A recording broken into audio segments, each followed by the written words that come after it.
Bonjour et bienvenue dans ce journal. Avec la crise économique, les sous-traitants du secteur automobile souffrent. Le président de la région Île-de-France, Jean-Paul Huchon, était hier à Villiers-le-Bel en visite chez un sous-traitant automobile qui, grâce aux subventions de la collectivité, a pu maintenir son activité durant la crise. Les explications tout de suite de Christophe Aury. Fabriquer des maquettes pour l'industrie automobile, c'est la spécialité dans cette entreprise. Avec la crise, 2009 a été un véritable coup dur. La société a perdu plus d'1 million d'euros sur son chiffre d'affaires et 2 salariés ont dû quitter l'entreprise. Aujourd'hui, la reprise économique est de retour, mais ce patron mise sur d'autres secteurs d'activité. L'aéronautique vient ainsi de rentrer dans les carnets de commandes avec Dassault comme client. Guillaume Alliot s'intéresse aussi aux parfums. Objectif de cette démarche, ne plus être dépendant d'une seule et même activité. L'activité automobile aujourd'hui redémarre. 2009 a été très compliqué. Aujourd'hui, les constructeurs sont dans une volonté de développer de nouveaux projets et aussi bien sûr la diversification, notamment le flaconnage dans le domaine de la cosmétique et aussi la fabrication directe dans le domaine de l'aéronautique. Diversifier l'activité n'aurait pas été possible sans l'aide de la région. 800 000 € ont été débloqués pour développer de nouveaux projets. On a subventionné une firme qui prépare des feux, des lumières et tout pour l'automobile parce que c'est créateur d'emplois et c'est de l'innovation. C'est surtout de l'innovation et donc l'innovation crée l'emploi. La société aura finalement évité un plan social. Résultat, le savoir-faire a été maintenu, de quoi redémarrer sur les chapeaux de roue. Et sur le front de la mobilisation contre la réforme des retraites, eh bien, les syndicats étudiants ne veulent pas lâcher, et ce malgré la difficulté de mobiliser pendant les vacances de la Toussaint. En préparation de la manifestation de jeudi, et au moment même où le texte de loi est voté au Sénat, eh bien, l'UNEF et la Fidèle organisaient aujourd'hui partout en France des actions sur le thème « La mort au travail ». Regardez ce reportage à Cergy, il est signé de Johan Bensoussan et Nicolas Belmont. Avant de passer un coup de balai sur les réformes des retraites, c'est sous les fenêtres de la préfecture que la mobilisation continue. Après les blocus de lycée, place à une action un peu plus originale, un flash mob pour dénoncer la pénibilité au travail.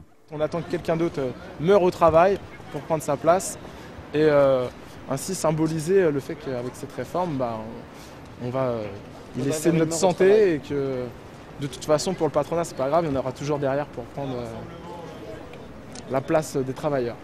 Mais en pleine vacances de la Toussaint, plus que la forme de l'action, c'est l'ampleur de la mobilisation lycéenne qui était attendue.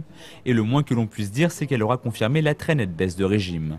Adultes et jeunes confondus ce midi n'étaient pas plus d'une vingtaine, et ce, malgré les appels de dernière minute. Hier soir, j'étais encore en train de faire des rappels et en fait, j'ai pu constater que premièrement, j'ai eu beaucoup de lycéens qui sont là d'habitude, qui sont toujours présents mais qui sont en départ de vacances. Et puis d'autres, effectivement, qui sont fatigués, il faut le dire, parce que les 2 dernières semaines ont été très, très intenses au niveau des mobilisations. Le fait de se lever tôt et de se coucher tard parce qu'il est après manifestations qui sont très importantes, sur lesquelles on travaille beaucoup et ce qui fait qu'on est très fatigué. Votée aujourd'hui au Sénat et demain à l'Assemblée, la réforme qui vise à reculer l'âge légal de départ à la retraite à 62 ans semble de plus en plus inéluctable.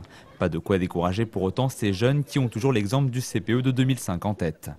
Les gens sont toujours mécontents de cette réforme et je crois que c'est en continuant à lutter dans la rue, à protester, à montrer notre mécontentement, à continuer la grève, qu'on peut faire revenir le gouvernement sur sa position. Bien loin de rassembler le plus grand nombre, cette action aura surtout permis aux syndicats étudiants de rester mobilisés et impliqués avant la grande manifestation nationale de jeudi.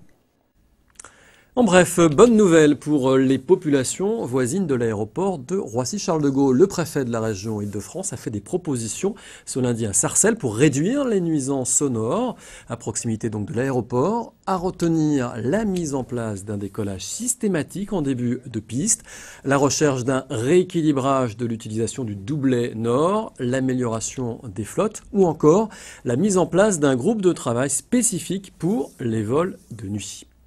En bref, toujours, mais en politique maintenant, la première vague d'investiture socialiste pour les élections cantonales vient d'être officialisée. Cette réunion du PS lundi soir a accouché d'une liste de 12 noms. Dans cette liste, tous les conseillers généraux socialistes sortants ont été reconduits, tous sauf Viviane Gris, la vice-présidente en charge des affaires sociales. Les militants du canton de Gonesse lui avaient préféré Cédric Sabouret, 36 ans, lors d'un vote. À noter également que le sort des 2 cantons renouvelables d'Argenteuil, ceux détenus par Alain Léquine et Philippe Doucet, eh bien, le sort de ces 2 cantons n'est pas encore fixé. Le Conseil fédéral du Parti socialiste se réunira à nouveau le 22 novembre prochain pour désigner les candidats sur les 7 derniers cantons. Les élections cantonales, je vous le rappelle, se déroulent les 20 et 27 mars prochains. Allez, on poursuit maintenant notre série dans l'actualité, la série sur les produits du monde dans le Val d'Oise, série qui a démarré lundi. Alors aujourd'hui, on va faire escale aux Caraïbes avec la Presqu'île, c'est à Sarcelles, de la restauration rapide originale aux saveurs exotiques. Regardez ce reportage, il est signé Eladji Koli. Un menu bokit avec salade et un cola champagne. Un fast-food version créole. Voici le nouveau concept proposé par la Presqu'île à Sarcelles. Ouvert depuis 5 mois maintenant, le restaurant est l'un des rares à concilier traiteur et restauration rapide. Jean est à l'origine de ce projet novateur.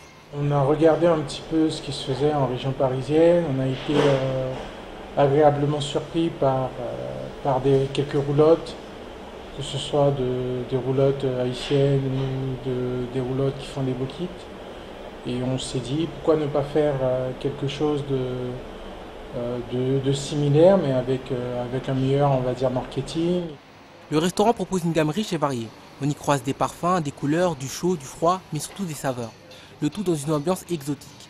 Les plats s'exécutent rapidement, 5 à 10 minutes en moyenne. Afin d'émoustiller les papilles des clients, les recettes sont purement locales.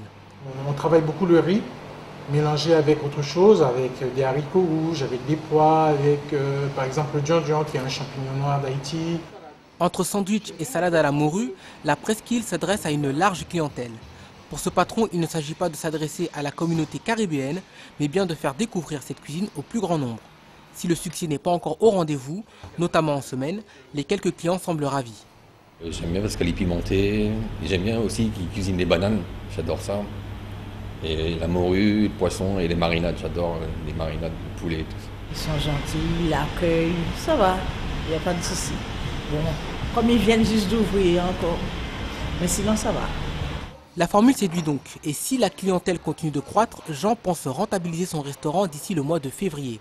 En attendant, il peut bien se permettre quelques écarts de conduite. Voilà, ce journal se termine. Merci encore de l'avoir suivi. On se retrouve bien sûr dès demain et d'ici là, l'info continue sur vonews.fr.